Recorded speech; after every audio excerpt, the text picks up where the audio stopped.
A woman screamed at me for stealing her seat. We were flying to the same funeral. I have flown that route 11 years. Same airline, same aircraft, same seat every time. 14C. It's an aisle, it's over the wing, and it is the one place on a plane where I have ever been able to sleep. I book it the moment the schedule opens. It's not superstition. It's the closest thing I have to a ritual. I was in it, buckled, when she came down the aisle. She was maybe 50. Gray coat, good shoes, hair pulled back so tight it looked like it hurt.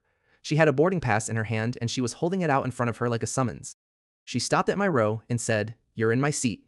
I said I didn't think I was, and I showed her mine. She didn't look at it. She said it again, louder. "You are in my seat." I want to be fair to her, and this is the part I've thought about the most since. There was something wrong with her voice. It was too loud and too flat at the same time, the way a voice goes when it's being held together from the inside. But I didn't hear that then. I heard someone yelling at me on an airplane before 8 in the morning, and every single thing in me went hard. I said, calmly, that I'd been in this seat for a decade and that she was welcome to check with the flight attendant. And she came apart. She said I did this on purpose.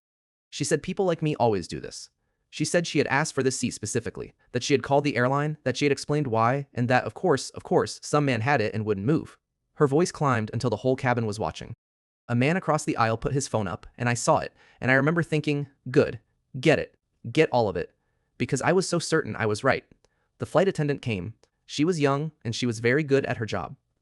She took both boarding passes and looked at them for maybe 4 seconds, and then she said, quietly, to the woman, "Ma'am, you're in 14A, it's the window. Right there." And the woman said, "That's not what I asked for." The attendant said she understood, but that the seat map was what it was. And the woman stood there in the aisle with her boarding pass in her hand and 40 people looking at her, and something in her face just fell in on itself. She didn't apologize. She didn't argue.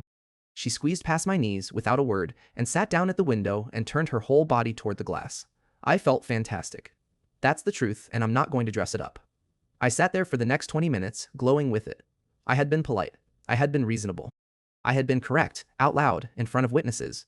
There is no drug like being publicly right. I put my headphones in and I didn't look at her once. We were somewhere over the middle of the country when I took them out to get a drink.